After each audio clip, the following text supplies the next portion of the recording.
I think we're ready now. This is not the age group that I'm looking for, sabi ni Chad. I think we're looking for this, and so he showed me a photograph, New Kids on the Block.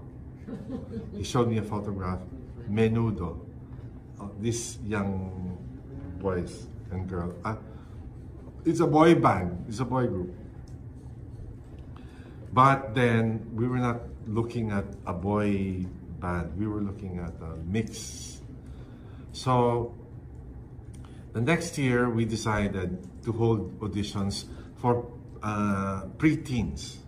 12, well, Jeffrey was 11 going to 12 to 14, parang ganon. Yun ang age group na hinahanap namin. Kasi yun nakikita namin na pwedeng i-train at saka pwedeng ayusan, and malaking population ng ganong age group. So, we trained, I think we started with 16, and then after 2-3 weeks, ang stricto rin ni Douglas Nieras eh. So, hindi to pwede, blah, blah, blah, blah. So, we were able to trim it down to 8. We had 8 top kids. Nandun nga si 10-10 din sa 8. By the way, si Tony Lambino and si Jeffrey came from 14K. Tony, Jeffrey, and 10-10. Yes, they came from 14K. And there's another girl, PJ ang pangalan niya. So 4 in the finalists came from the 14K training. And then the other 4 were Geneva Cruz, James Coronel, there's another girl na hanggang ngayon, she still performs and nakikita ko siya. And then another guy. So there were 4 girls and 4 boys who continued training. And then after the training, when we decided we're ready, it was about 3 to 4 months of training. We were able to decide kung sino yung pupunta dun sa group. And so it became James, Jeffrey, Tony, and Geneva Cruz. That was the original. Yes. Yeah. What made you decide on them? When we decided on the configuration, it was not, we decided, it was arbitrarily decided, meaning we were not saying, okay, 2 boys, 2 girls, or 3 girls, 1 boy. No, nothing like that. We were looking at all of them and listening to them, and we decided on what was the best mix. And for us, the best mix was the Geneva and the 3 guys. And were you writing songs already at that time for them, or? Yes. You were? I wrote already. The first song I ever wrote was Paraiso. Wow! And Paraiso was the first song I wrote. And ironically, it was the song that was kicked out from the first Seed album. Yeah. The executive producer, si Belia Tan, said that, Ryan, can you can I take out 1 song? It's all mabigat. Can you write a pop song? Yung magaan lang, sabi niya. Sabi ko, sige. It was a challenge. But it was a good thing that there was that challenge. Because the song was Kailan. Kailan replaced Paraiso. So Paraiso went to the second album? Went to the second album. Correct. I remember. Si Bella talaga. Pero ang husay ni Bella. She was. Matinik, yeah. And I remember you making me kwento where you got some of the notes from Kailan. And you said it was Miss Saigon. I couldn't believe it until you played it on the piano. Remember? You made me that kwento? Not Kailan. There are 2 other songs in the second album. Alam ko yung Kailan was I still. Tama. Kailan? No, yeah. No, yes, that's right. The Tapos you played it also. yeah. I meant the kasi there's another song na ang chord progression niya yung was song da na na na na na da na na na na na, another song from the third album. Da da da da da da da da da da.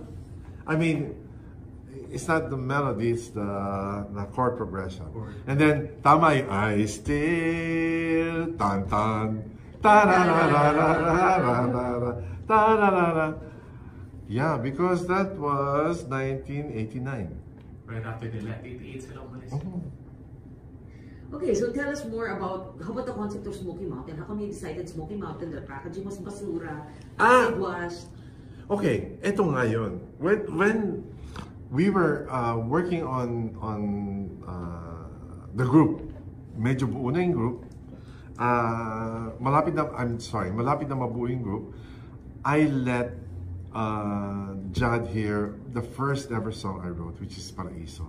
And then I told him, this is about Smoky Mountain, and it's about, I talked about it's paradise. Ironically, it's in a garbage heap. No? Why is it paradise? Because it's a place where the children of the garbage people, they can get anything they want from the garbage, and they can do anything they want. Kasi anyway, ito na yung tinapon ng society. No? So, I don't know how that can be so, pero I feel that the idea, when I told him it's about Smoky Mountain, I said, that's it. That's going to be the name of the group, Smoky Mountain. And we are going to write about socially relevant topics, but the children sing it. They talk about it. So we threw in a lot of topics like steal to eat because there's nothing else to eat, so you gotta steal to eat. Okay, I want to go home now because there's no mga vagrant children. No? I don't have a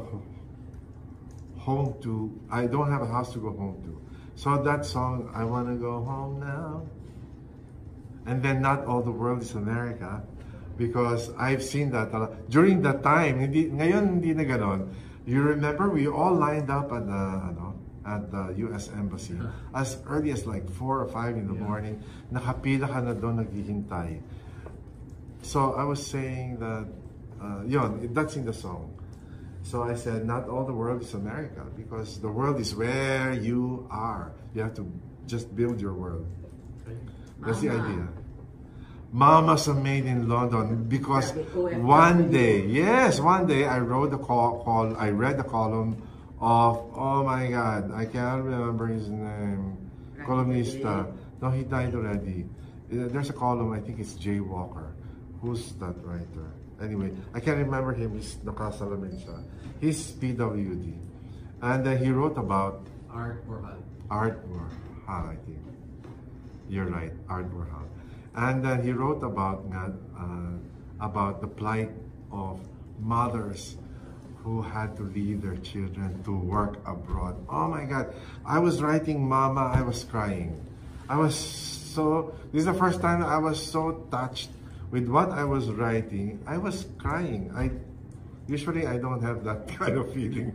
So I think to be a good composer, songwriter, you have to have empathy also, like actors, no? You have to be able to put yourself in somebody else's shoes and create a story. It's true, because your singers are actors also. In a way, they're the ones telling the story. That's why it's very important that when you have the singers sing your song, dapat it's not so difficult for them to tell the story.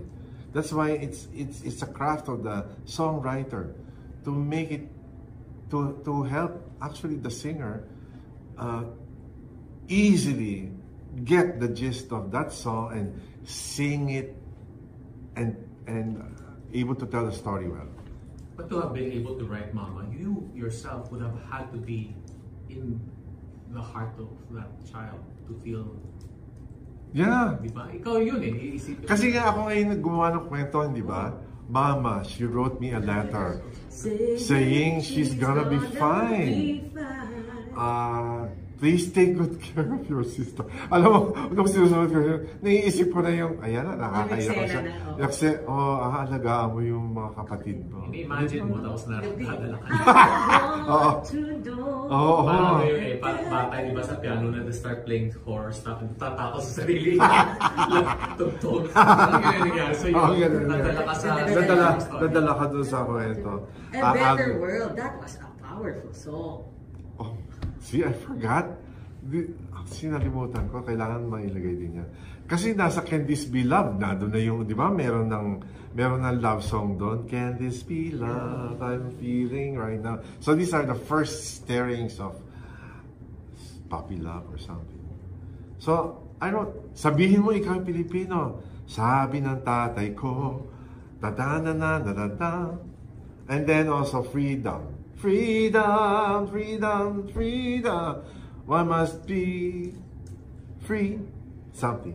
Tell us about Better World. Okay. Yan. Ano yan? Motherhood statement.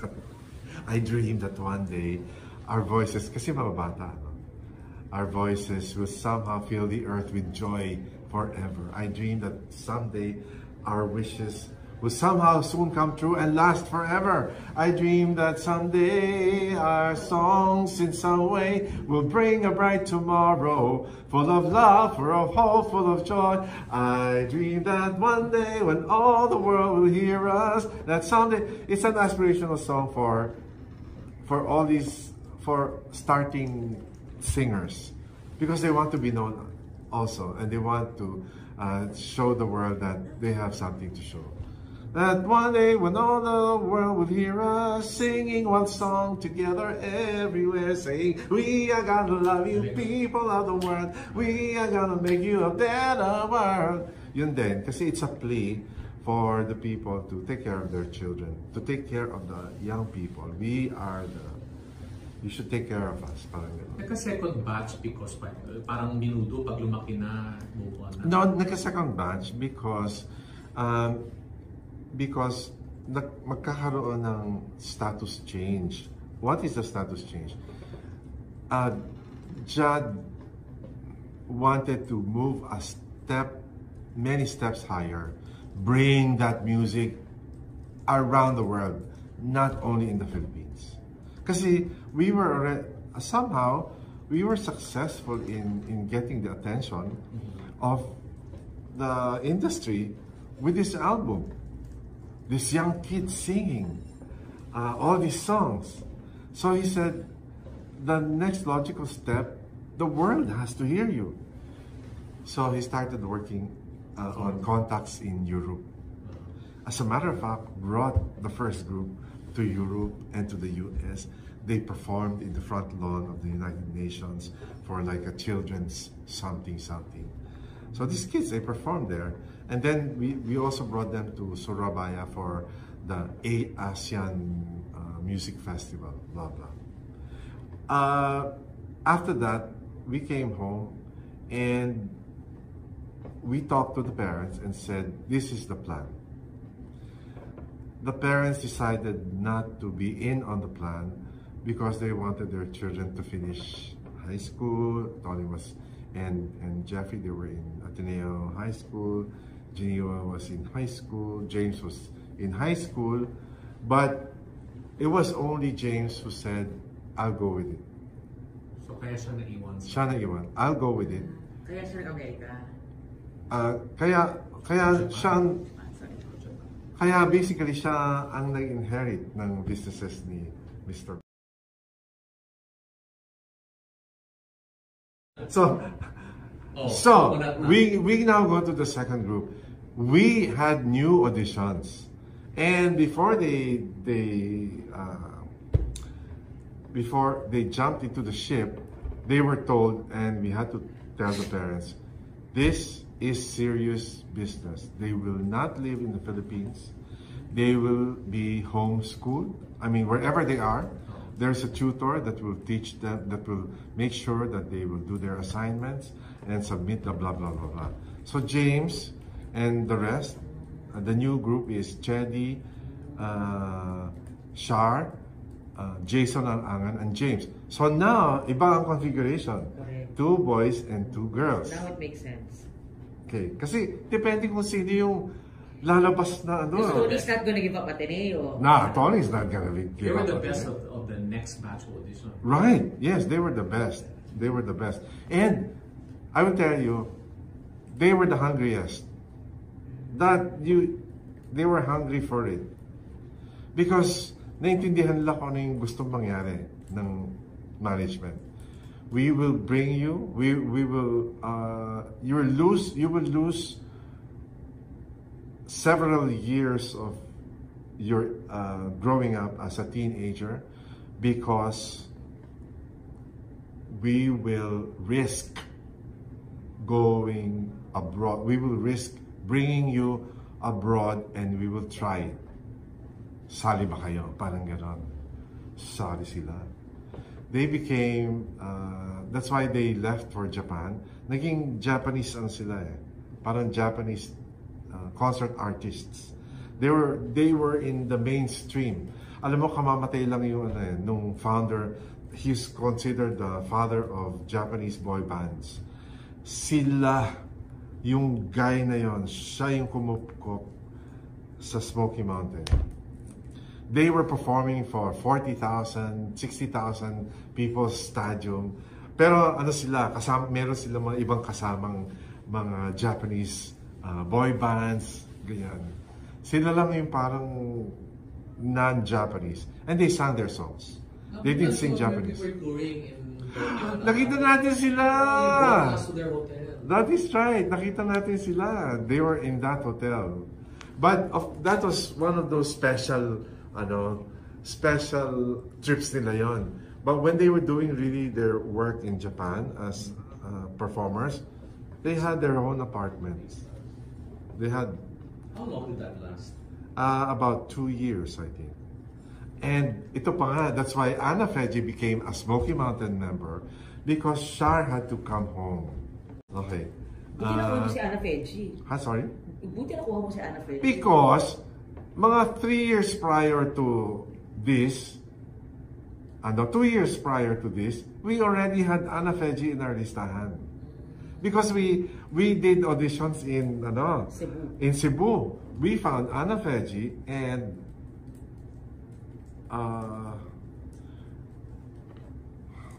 who's the guy who sang with Soft Border? J. Durias. Na Bricks Ferrari. after Bricks. Naging Duncan Gary Ramos. Yun! Duncan Ramos. Decided yun. Yun, galing yun doon. Saan galing? Sa Bohol, Cebu yan. Oo nga, Bohol. Oo. Pero, nag-smoky siya? No, he was in the One of listahan. shortlist. He was in the short Di ba list. siya nag-14K? Ay, hindi. You know who the other one, the short list?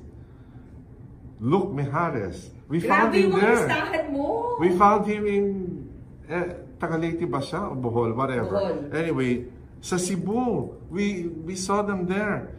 And then, we did also Davao. We had also this long lines.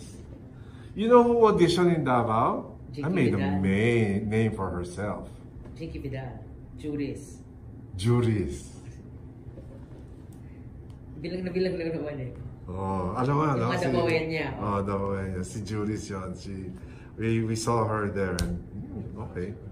But we didn't include anyone anymore from Davao doon sa shortlist because sabi namin, masyado na mahaba yun kasi sigurado ako kung meron man replacement, isa lang or dalawa at the most. Pero Anna Feji was trained to do, kumbaga siya yung sweet, hindi singing, sub? She knew all the songs. Basta, she was trained, understudy. She knew all the songs, she was trained, she knew the movement, and basta, the coconut nut, it was one of those ideas of mine. Sabi ko, we have to have what is the term? Novelty? sorry? A novelty number. Novelty number, novelty. So it's not comic. It's a we had to have a novelty song, and I said I was gonna describe the coconut tree. Remember, kasi I remember, I also came from the Coconut Palace. I saw the Coconut Palace. And then during that time, I remember we were saying that the coconut is the tree of life.